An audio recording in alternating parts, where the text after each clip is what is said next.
Hi everyone, welcome back. Today I'm doing something else on my Keepsake Journal.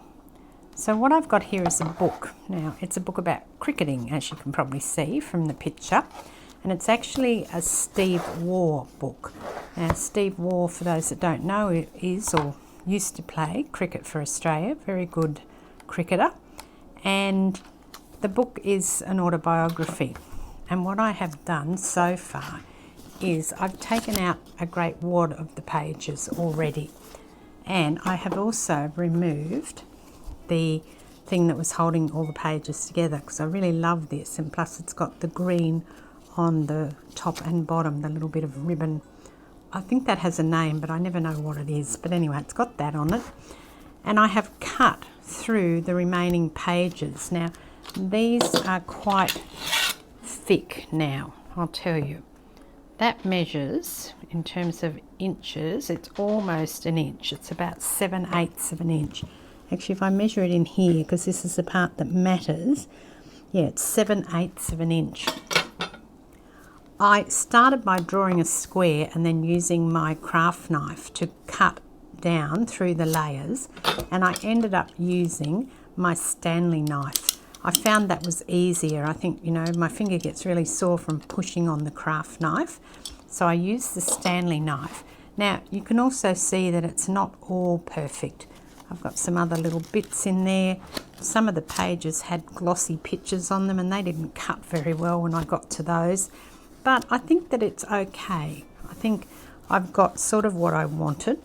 These bottom pieces are a lot shallower than the top of it. I think I'm just going to leave it though. Let me see if I want to cut those out. Yeah, I probably should actually. I just noticed that on the bottom and top I've actually gone in. At some point I've changed my measurement. Now the other thing I'll show you is that when I was cutting it, I cut up into the corner a bit more. The reason that I did that is because it was easier to get the pages out. And as long as you don't cut through the actual edge of the paper, it'll be fine. You won't see that once you've put it together. I haven't glued anything down, and I don't intend to. I'm going to show you how I'm going to make it all stay together now. Now I'm obviously going to put some keepsakes in here, but I also have got this little corked dome, which is a Tim Holtz product, because I thought that might be cute to put something in there. Now the plan is to use this as the base, as the, you know, the journal. This will be all fixed down. I'll put things in here, and then I'll put other signatures in here, because I've still got a good inch and a half there to put signatures in. Now this has got really pretty end papers on it. I think this one, I might, I suppose that one can stay. And then this one here has got a nice end paper as well. I'll just cut that out, tear that piece out. So I really like this end paper as well. This, for those who don't live in Australia, and probably maybe some people who do live in Australia, but this is obviously Steve Waugh's baggy green. Now a baggy green, in case you're not into cricket, is something that is given to you when you become a player on the Australian team, and you get your baggy green, and you know that's kind of a bit of a symbol, and it's a really big deal to actually own a baggy green. So that is obviously Steve Waugh's, and I really love the colour because it's green, and also I like, this is the Australian crest of Australia, so I really like that as well. You can see very vaguely there's a kangaroo here and an emu on this side, and you know that's kind of, and then Australia written down the bottom. So that's that. So I'm going to keep those end papers when I stick the rest of the pages in. When I bought my books yesterday, I bought this one and also this one, which is a fishing one. I was looking for things that had really big spines, and I went for a ride and I rode to one of the op shops that's near me, and I bought this one. Now I was going to use this one, but then I started to look through it, and I really like all the actual pages in here, which is why I decided not to use this one, but to use the Steve Waugh one. It's also got some nice maps and things in it, and lots of fish, of course. It's a book about fishing, and I like the tables and things that are in it. Really nice aged pages. The Steve Waugh book I'm using is not. It's obviously a new thing. I like this map though, that's nice. It's of the Snowy River in New South Wales. The snowy area, which I'm very familiar with. So I'm going to cut this out. And I think I'm going to use that as one of my pieces on the back. Okay, so I'll start by sticking that down. And I'm also going to put something over the top of the page that ends up on the front, because it's not the best, and it's way too white as well. Now I'm sure if you make one of these you'll be very neat and you'll do a much better job than me, but this is the best that I can do given how messy I am, and I'm not great at, you know, precision. Okay, let's move on. I have got a paintbrush somewhere here, and I also have some paints. Now I've got my paper artsy paints out.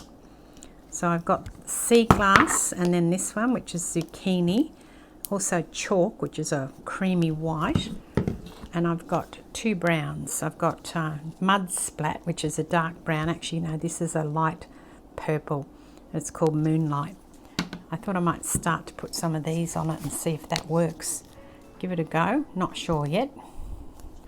And I haven't used these for a while, so it's probably a good thing that I've managed to get them out. And all I'm going to do is just paint inside here. I'm going to start by doing this. I'll start with the darker colour and work up to the other one. Now I probably need a mat. Hang on, I'll just grab my messy mat, I think, because it's not really working without the messy mat being out. I'm getting all caught up here.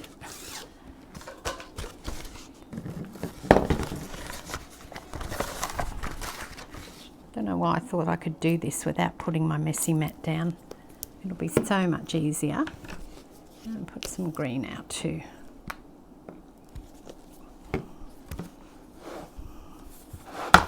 And then just hold the book together and paint the edge.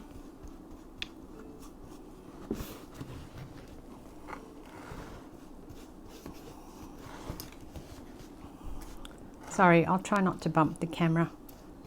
Just that the paintbrush has got a long handle on it and I accidentally bumped it onto the camera.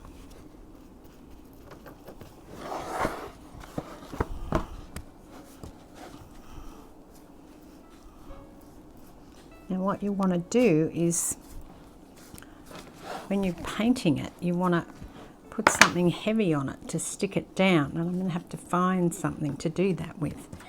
I think I'll just finish painting the other side of this first.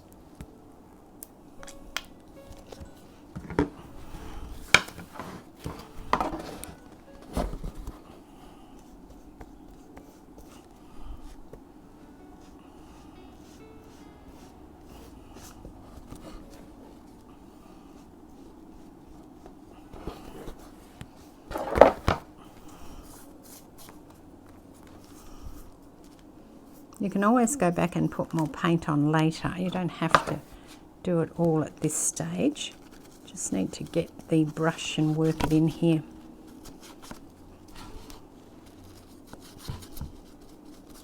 Might look a bit messy now, but trust me, when I finish it, it'll look good.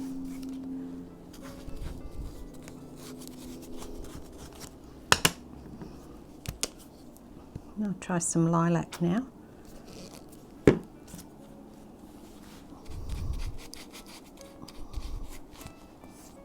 What I'm putting on it is the other book I bought.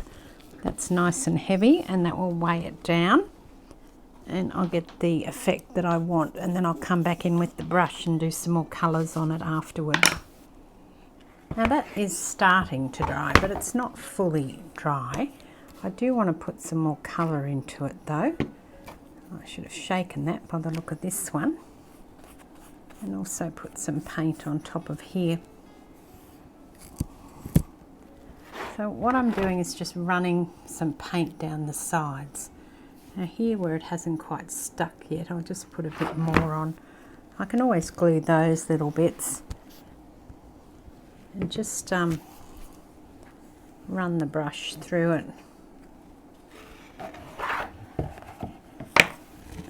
Might get some of this one here, which is sea glass. Beautiful colours in these paper artsy chalk acrylic, they're called, fresco finish. They're really nice. I keep forgetting my paints. I must get them out more often because I like it. I like painting. Oh, this is not really painting, this is just making a big mess, but I like using my paints. Let's put some in here. And then I'm just going to run some through onto the map. Some of this sea glass around. So a lot of this will be covered, so it doesn't matter if it's not quite properly done. As long as you make sure that your pages are covered. Now let that dry and that should be good to go. See how we're going on the edge. You can see there that it's quite tight through there, which is what I want it to be. This one here, it probably just needs that book on it a bit more.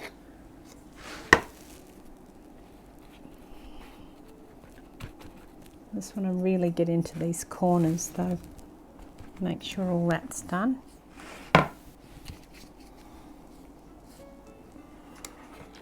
Also making sure that I've actually painted the edge of the cover.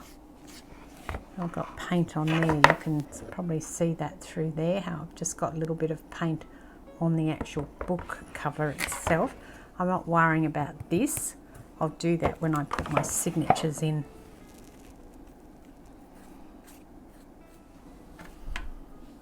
Now I'd really like to put that book back on it.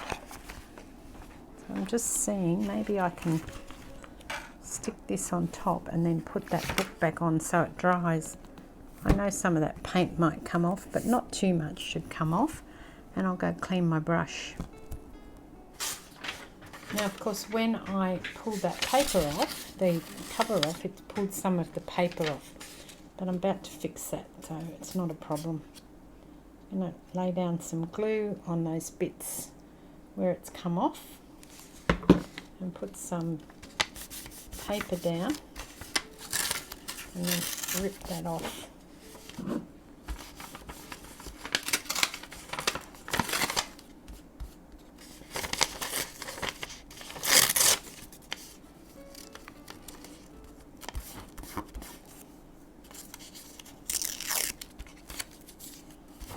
And I'm making sure that the thing is going in the correct direction.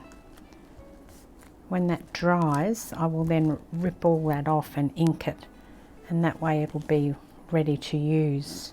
So I'm just now using my ruler to try and rip some of these edges off a little bit, because I don't want to wait anymore. I just want to get it done. I'm being very impatient as usual. I think using the ruler will work. Alright, I've pulled out more things. I've got plenty of stuff on the table now. And I've also got things like this cotton reel. This is a vintage cotton reel that I bought from an op shop. You can see it's lovely. And then I've got like this cotton reel, which isn't vintage, it's a made one, but I thought they were quite good sizes for each other. I've got my little dome. I've got my grandmother's watch. So this is quite old now, and I think that it's probably something I'm never going to wear, because I'm not sure it even works anymore. It certainly won't stay done up, I do know that. I could get that fixed, but it's a really pretty little watch.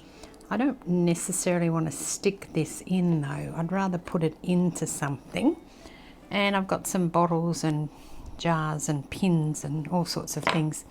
Now the other thing I've got is, this is a Scrabble board. So when you play Scrabble, this is what you put your letters on in case you're not a Scrabble player. And I was thinking, although I'll have to cut it, see if I did it this way, it'd be perfect. I'll just show you what I'm thinking, as a little shelf. So you could put your things on the shelf like this and have 2 layers. But it's too big, and I've already put all my writing up this way in a portrait mode. So what I'm going to do is I'm going to cut it. If I can't do it, I'll get my husband to do it, but that won't be until he comes home. But it will be, I think, perfect if I just cut it off here. It's just wood. I should be able to saw it, and then I'll create a shelf, probably at the, I might create a high shelf up here, so either at the 1/3 or 2/3. I won't do it in the centre because that's going to look silly, but you can see that it fits in terms of height. It's going to be perfect. So I'm going to start by doing some stuff down the bottom here. I'll just clear my table off a little bit. I'll get rid of these paints and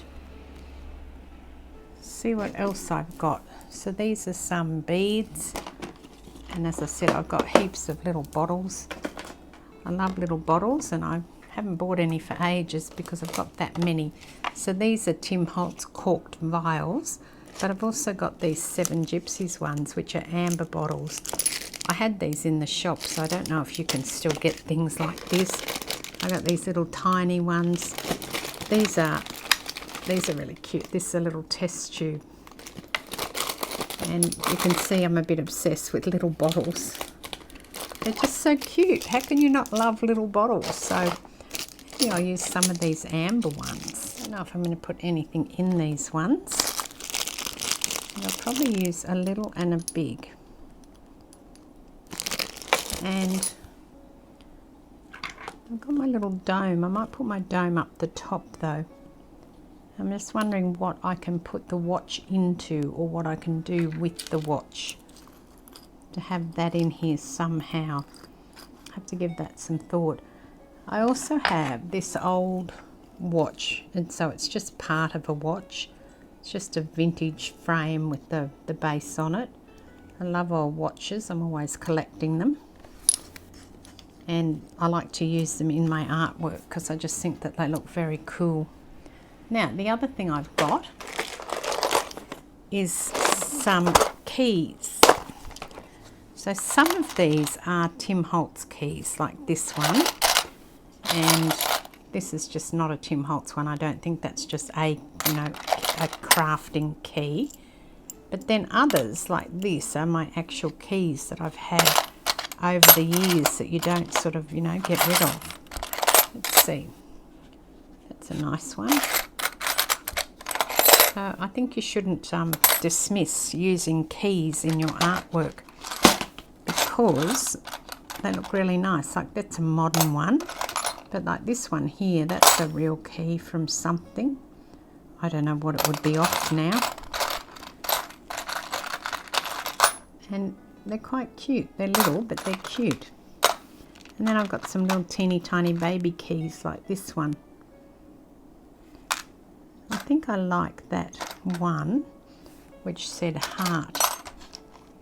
And the other thing I've pulled out are these, because again they're dimensional and they will be good to use because they will fit into this space here. I'm just trying to think if I'm going to do a word or a number.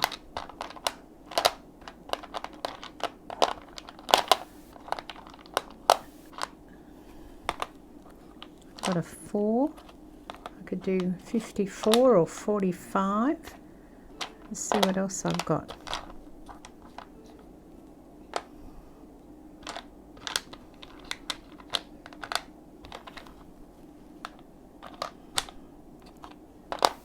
Maybe 53. I like those two together.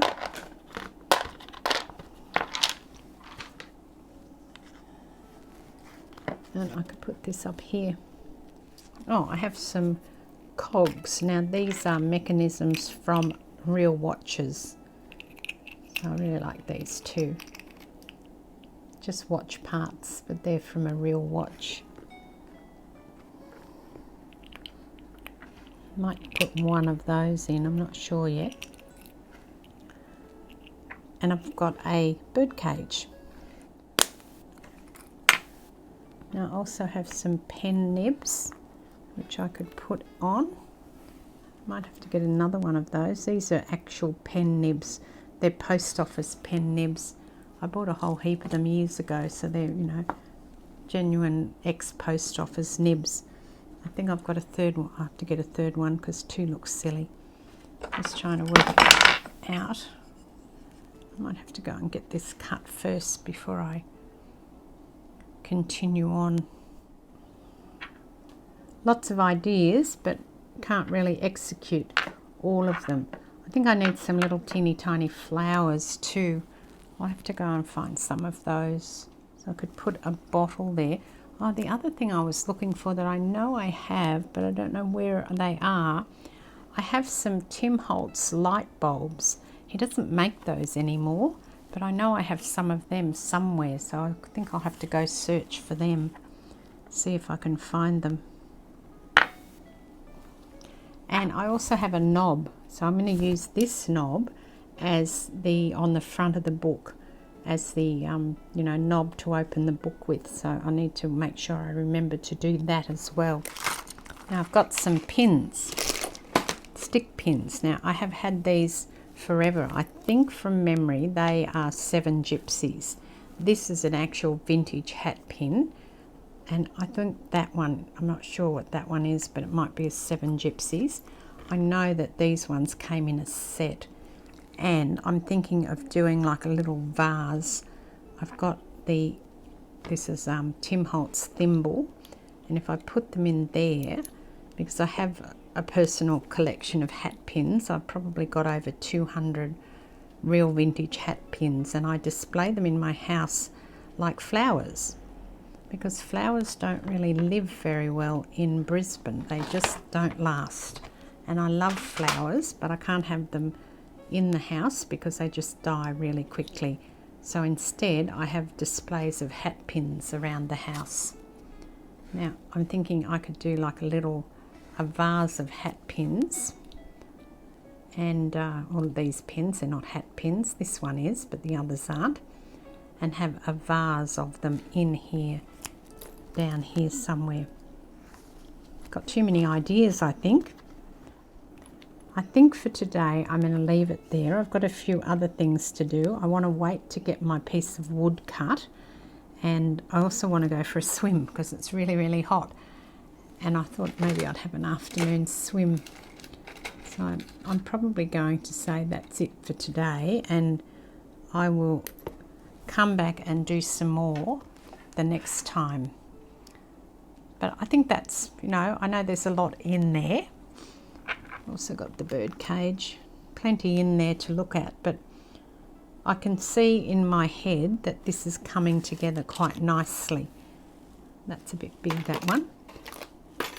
So I hope you join me next time, and I will keep playing with this and see what I can do in terms of making this look nice in my Keepsake Journal. Until then, thanks very much for joining me, everybody. This is Deborah. Cheers.